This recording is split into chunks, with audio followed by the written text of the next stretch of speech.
So imagine a game where you step into a special suit every morning and enter a virtual world where everything is so real you can't imagine it to be fake.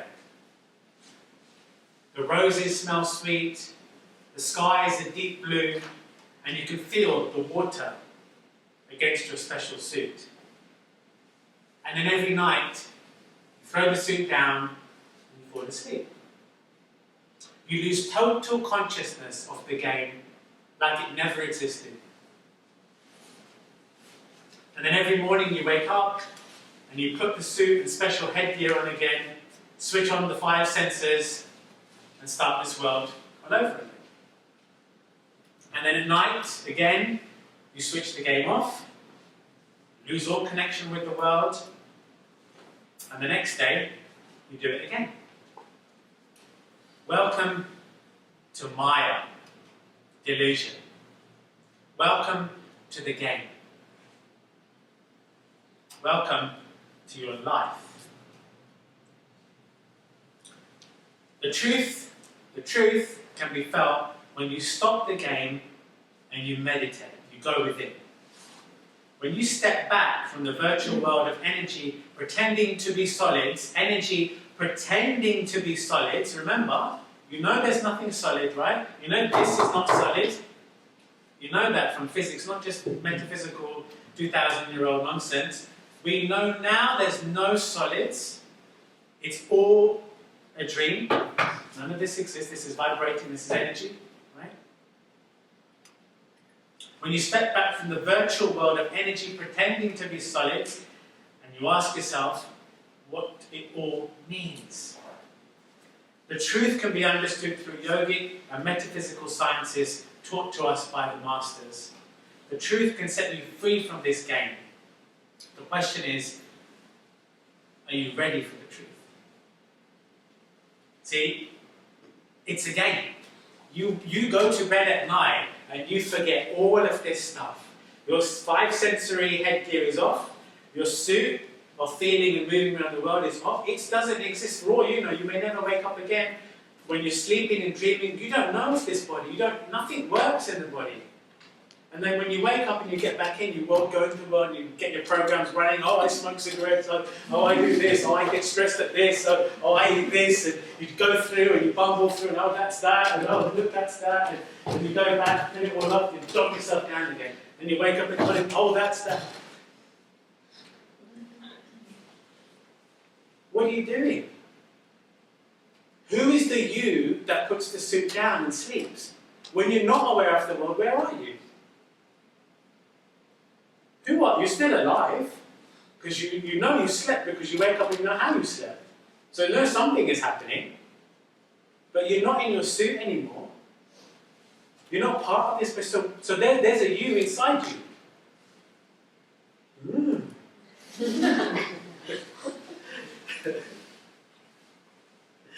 There's a you inside you. That's what we're talking about. It's the you inside you. But the problem is this, right? You don't experiment with that you inside you. You don't think about that you inside you. You only think about the you out. You only think about what's happening to the suit and the headgear and the computer.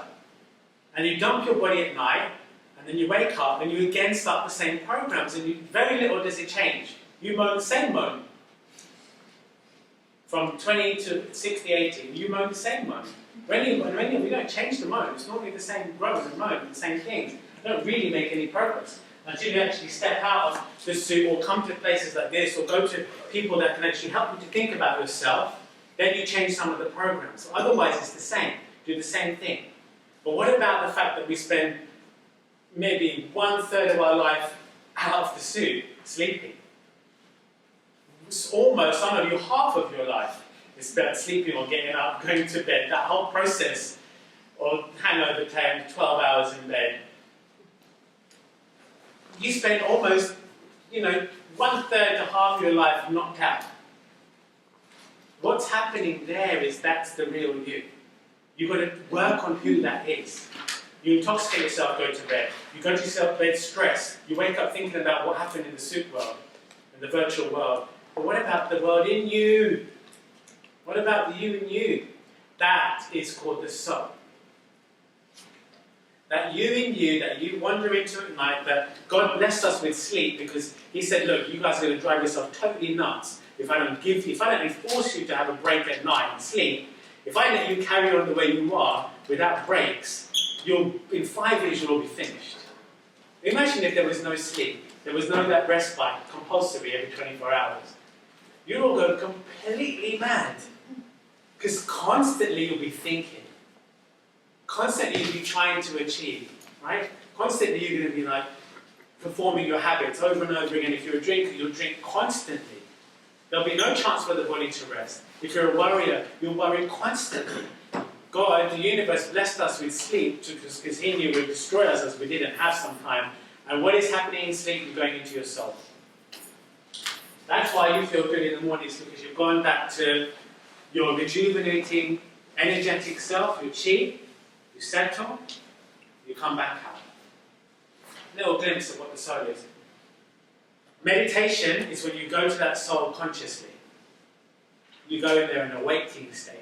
So we understand the difference between sleep and meditation. Meditation, guys, meditation is when you go into that beautiful space where you normally go to unconsciously, and you go there consciously, and you see how powerful that inner world is, the resources that are in there, the wisdom that's in there, the energy that's in there, the love, the peace, the happiness that actually exists inside you, that revivifies you when you sleep. You go there consciously.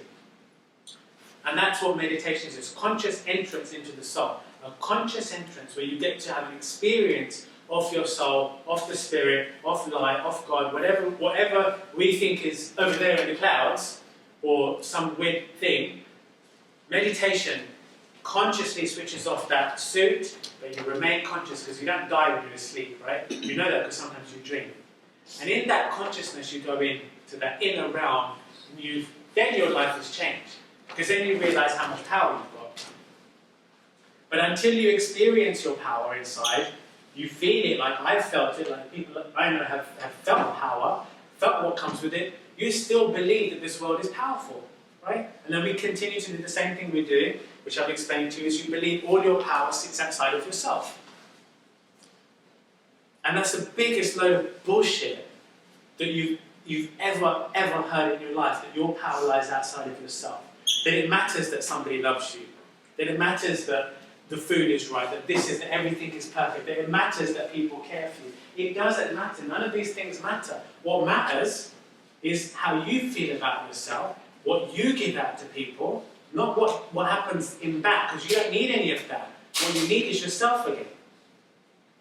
Strong people, powerful people, successful people, perpetually happy people, wise people have an abundance within themselves of everything. They don't need anything from anybody. They're happy to give. But they're not clambering around your feet going, give me more, give me more. Right? Successful people have it all. They're generous. They're giving all the time. Because they have it. Well, what is it they have? They have themselves. Successful people don't buy into this world. They know it's a game. It's the fools that go around believing that this world is really, really real and everything matters here, and they get consumed by it, they get spat out, and then they end up on the heap. Either taking drugs, over drinking, or depression, or kill themselves, or something. It's just the world has consumed you. You've got to stay out of it. Meditation will make you realize that's over here, I'm over here, the power's in here, that's the game, I can play this, I can get it, I understand what it's about. The only thing that matters in this world is the love inside everybody's heart. What matters is that inside each one of you, it's not a game. Inside each one of you is your soul. So we love each other, that's important. We make each other happy, that's important. We give each other peace, that's important. But we recognize that everyone's in this game and everyone's being pulled left, right, and center by it. This is called Maya. See, in yoga, we've got this concept of Maya, which is that it's like a dream. The universe was created by the spirit, the energy, as a place for us to go, but it's not our final home. It's a place for us to learn, if you like. It's a place for some type of enjoyment, but also a place of getting lost into temptations, desires, too much, addictions, attachments. it's also a test. It's also a test. So we set ourselves up today being not afraid, because also the world is a beautiful place, you enjoy it, but just conscious of what, if you let the power come outside yourself, what is going to happen to you? You must have the power within, and then continue to be wonderful, strong human beings. Any questions on that before I continue to the next part of this talk? This is where I'm coming from today. This is the energy of Kri. What I believe and what I think we need right now is to pull ourselves out of ourselves a little bit and get more within to that chi. Any questions on any of the terms I've used so far? I'm going to talk about the fear of failure in a second, because that was important. Neil, just yes. a quick question. You talked briefly about sleep and the fact that when you go to sleep, you let go of your worries, etc.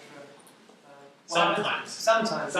So what happens if you worry and you can't, and you kind of go in that virtual world at night? Yeah, so that can happen, right? Where sometimes, unfortunately, even sleep is hard to come by, because the wiring is so strong that the impressions from the world and how it's gone on are so powerful that they're starting to seep close to the soul. And they're starting to go towards the heart center, and they're starting to move emotions and not let the mind settle, because we can't rest. So you need yoga to also help you to relax the mind and the nervous system, so you can switch up. Who was it at night? Abbas, you were saying yesterday, right? How, when we done the relaxation, how easy it was to fall asleep afterwards. So, yogic abilities and techniques that we'll do today will also help you to switch off that suit, to get out of it, because it's very addictive. The world can be a very addictive place.